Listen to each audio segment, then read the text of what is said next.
Господи Исусе Христе, Сине Божий, помилуй меня грешного.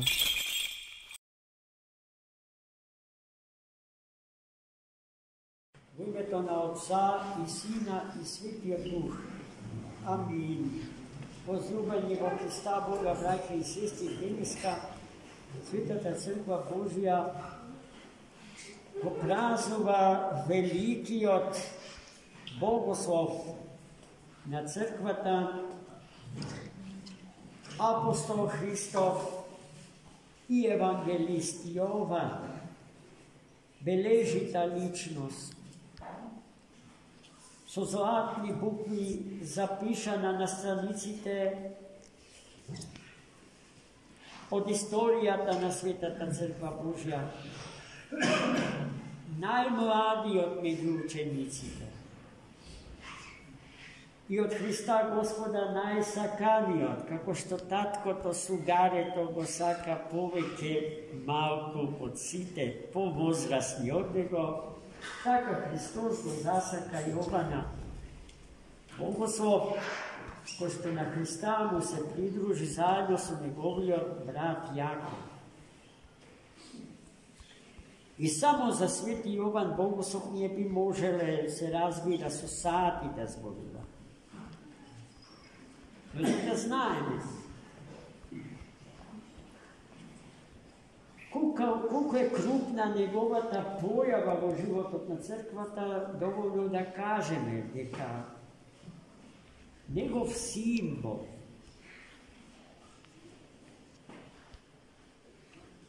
што го имаме како знак за негово препознавање е орелот.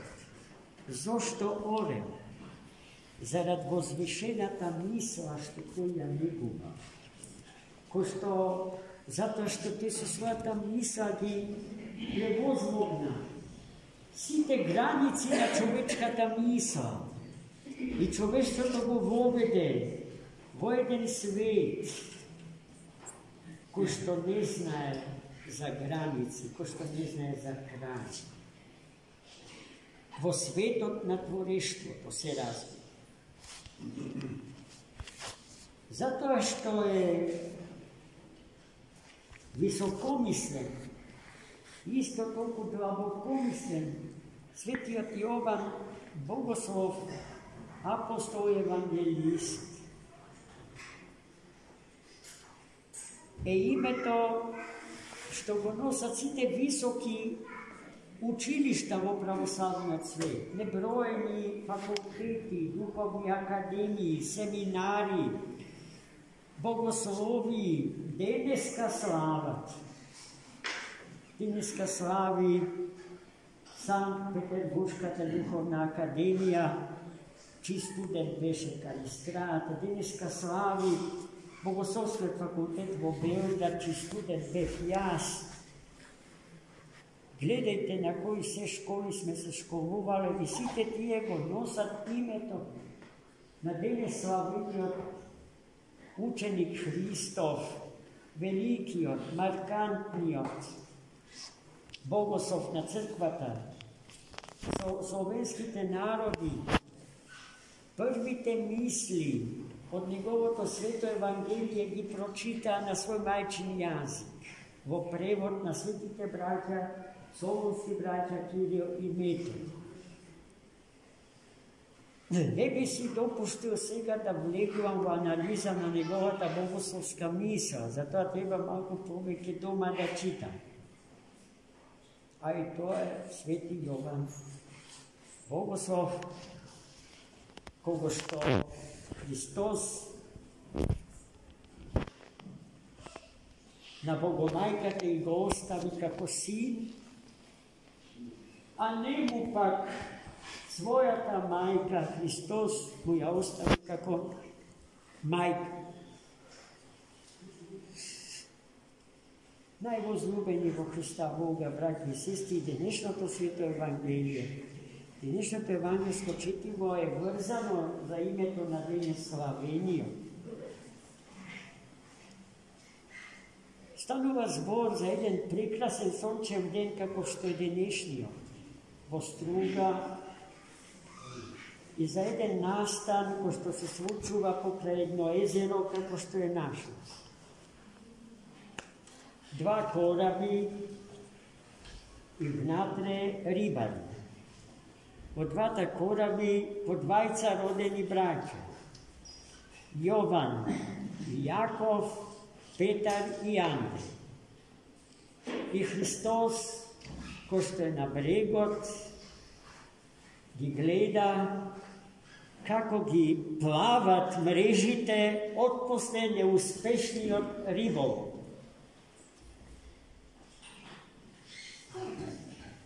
Затоа Христос го повика еден од двата кораба, влезе во него, се оддалечи неколку лакти од брегот и од таа пристојна далечина му проповедаше на собраниот народ крај езерото. А после беседата Христос го замоли Петра повтор да ги фрлат мрежите во езерото. Петар му кажа на Христос: Учителе, цела ног се мачевме да уловиме некоја риба и ниту една не успеавме да фатиме. Ама од љубов спрема тебе ќе ги фрлам. И ги фрли. Практично без поговор. Го послуша својот сакан равуни, својот сакан учител. Светиот апостол и евангелист Лука, авторот на денешното евангелско четиво, вели: уловот беше огромен,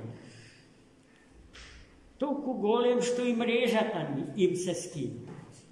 А потоа мора да го повикаат и другиот кораб, и двата кораби да ги преполнат со уловената риба, и така идвај, не без опасност да потонат од тежината на уловот, стигнале до брегот на езерото, Генисарецкото езеро. Сето тоа сметам дека многу добро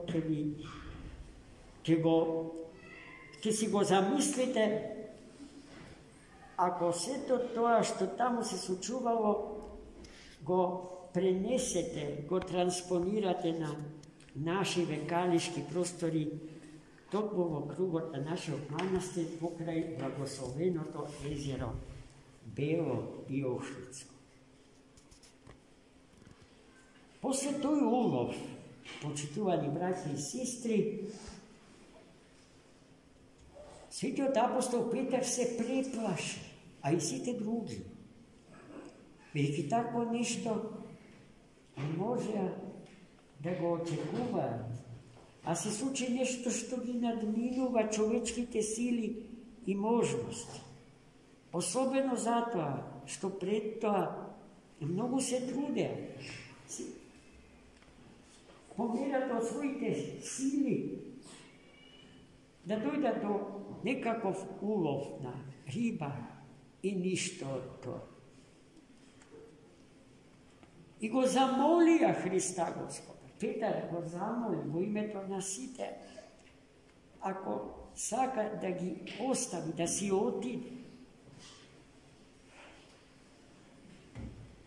А Христос му ги кажа зборовите што не смеат да се заборават. Петре, не плаши се, не бојте се. Ако се ловевте риби, од сега ќе ловите човечки души.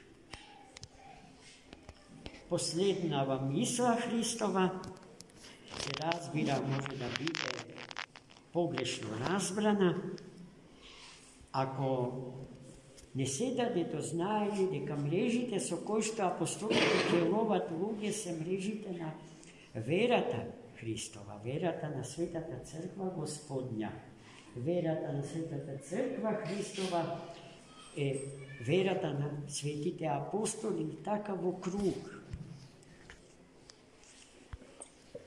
Бидејќи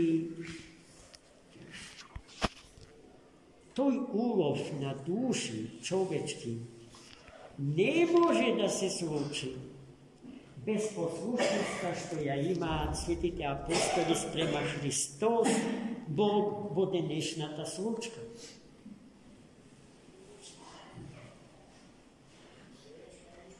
Христос не им се закања со ништо. Не им заповедаше да ги фрлаат мрежите. Туку им предложи, оставајќи им на слобода, да го прифатат или да го отфрлат предлогот на својот сакан учител. Но тие, имајќи љубов кон Христа, го послушаат. Ако немаа љубов, и ако ја изгубеа личната слобода, а ги фрлеа мрежите, ќе станеше ли збор за послушност? Никако не. Ќе можеме да зборуваме за покорност, а за покорноста рековме дека за свој пандан го има страво, наспроти послушноста, која што за свој пандан ја има љубов.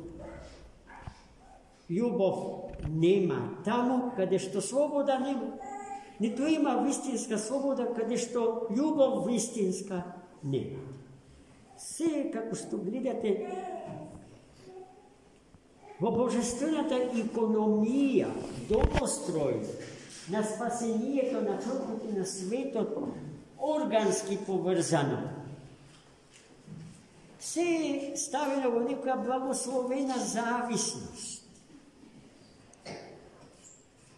И така, ставајќи ги традиционалните вредности запишани на страниците од Светото Евангелие, во таа благословена, доброволно послушна зависност, Христос го црта кругот, кој што станува символ за совршениот живот на човек. Совршенството е нешто што и во уметноста се дефинира како нешто кон што не може ништо да се придодаде и како нешто од што ништо не може да се одземе. Таков треба да биде животот на човекот, живеен и создаван, имајќи го Христа во човекот за своја парадигма, за свој критериум на сите вредности. Таму, браќи и сестри, каде што има покорност, нема љубов, рековме. Таму, каде што љубов нема послушност, а каде што послушност нема благослов. Таму се живее по свој кеф.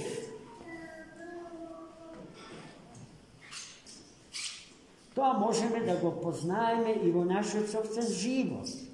Од тоа каков однос градиме према Бога, црквата, родителите, кон нашите духовни отци, кон нашите духовни родители. Има луѓе меѓу нас кои што не сметаат дека благословот Божи има некаква полза во нивните животи. И се што прават на своја рака. А потоа, кога ќе сватат дека тоа што го соградиле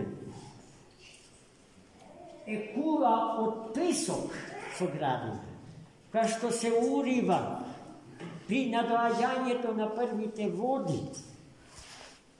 бараат помош и спас од Бога, од црквата, од својот духовник.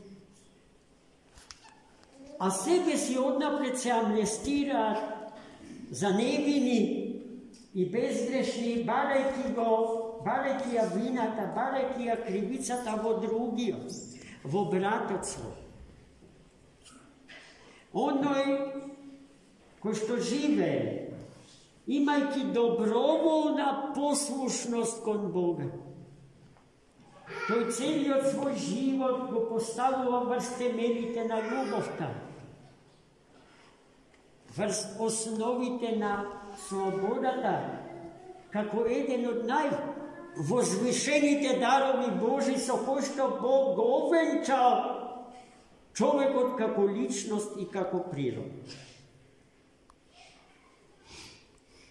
Тој својата волја ја става во согласност, волјата своја за себе си ја става во согласност со волјата Божија за себе си. Доброволно се откажува од собствената волја, примајќи ја волјата Господња за своја волја. Неговиот животот на таквиот е во постојано растење, праволиниски, линеарно расте. Од мајчината утроба, каде што се зачна, кон небесните височини, кон градот небесен, во кој што времето не се смета со часовник. Во вечноста часовниците ја губат својата смисла. Во вечноста се живее во постојана, најтесна врска, општење и заедница со живиот троичен Бог. Таквиот човек, пловејќи низ немирните води на овдешното житие, го доживува животот како успешен лов, имено како ловоч, то светите апостоли денеска го има, бивајќи му послушни на својот сакан учител и Господ, Христос. Господ да не научи и нас да живееме во совршена послушност кон Него. Несовршенството на луѓето, минливоста и менливоста на светов, неговото време, неговиот простор, да не колебаат. Да се држиме цврсто за Христа Господа, бидејќи сите ние сме во транзиција, како што велат силужани, при секое погребение на своите блиски, гости сме во светов, на поминување сме. Точно е, али на поминување за каде? Кон каде? Која е крајната дестинација на нашето патување? Небесното царство Господне или градските гробишта? А за тоа, уште сега и овде се определуваме сите ние по наша слобода, браќа и сестри. И затоа никој не може да ни биде виновен за нашиот избор, за одлуките што ги носиме, а од тоа произлегуваат последиците. Па да бидеме мажи и последиците за кои што сме се определиле преку одлуките што ги донесуваме во животот, да застанеме со севкупниот интегритет на нашата личност, без да бараме виновници надвор од себе си, туку секогаш во себе да го побараме виновникот за сите своји промашувања во животот. И додека сме живи, и додека е сега, и додека е овде во нашиот живот, да побараме милоста Господња и да го послушаме Словото Негово спасително, онака како што светиот апостол Петар и неговите другари во Духот Свет го чуја и го послуша, а како резултат на тоа се случи пребогатиот улов на риба. Амин. За многу години честит празник.